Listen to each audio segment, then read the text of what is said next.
Il Museo Nazionale di Palazzo Venezia, ha sede in quella che fu la grandiosa dimora del Papa Paolo II, al secolo Pietro Barbo, nato a Venezia nel 1417 e morto a Roma il 26 luglio del 1471. Grande appassionato di collezionismo ed iniziatore ideale del destino museale ed artistico dell'edificio.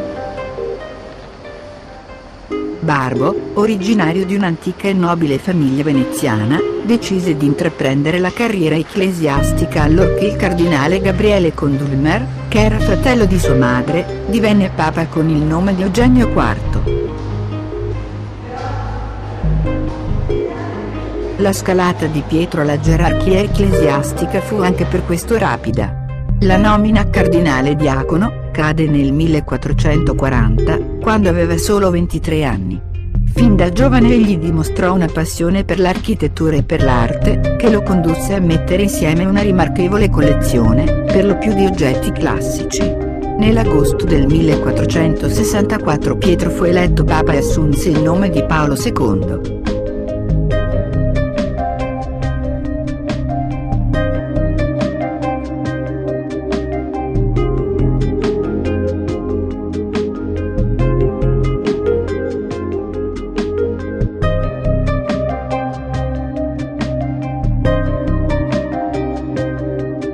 Le raccolte del museo, istituito nel 1921, si sono formate a partire da un primo nucleo di sculture e opere provenienti da Castel Sant'Angelo, dalla Galleria Nazionale d'Arte Antica e dalle collezioni del vicino Museo del Collegio Romano, fondato nel 600 dall'enciclopedico gesuita Athanasius Kircher.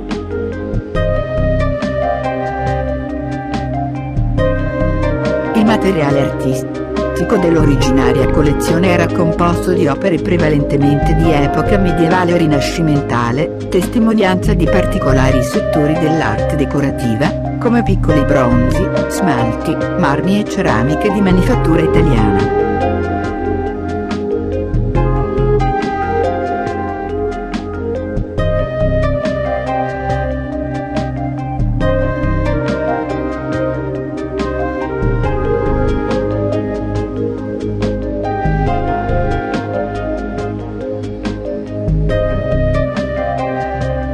Tra il 1924 ed il 1926, alle collezioni originarie si aggiunsero vari oggetti, come interi corredi ceramici, arredi ecclesiastici, argenteria, oreficerie e paramenti sacri, confiscati agli ordini religiosi soppressi alla fine del secolo scorso e, provenienti da varie comunità monastiche, sul territorio regionale.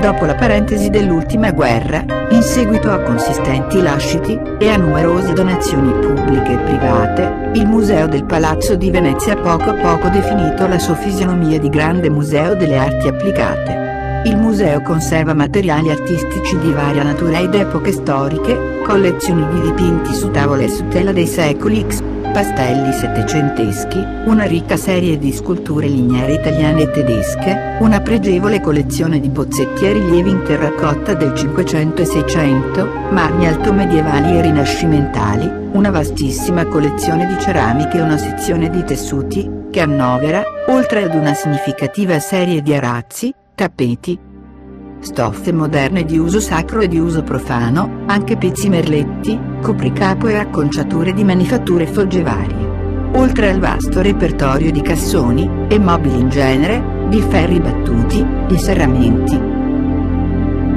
Da segnalare anche la ragguardevole collezione di armi antiche ed armature.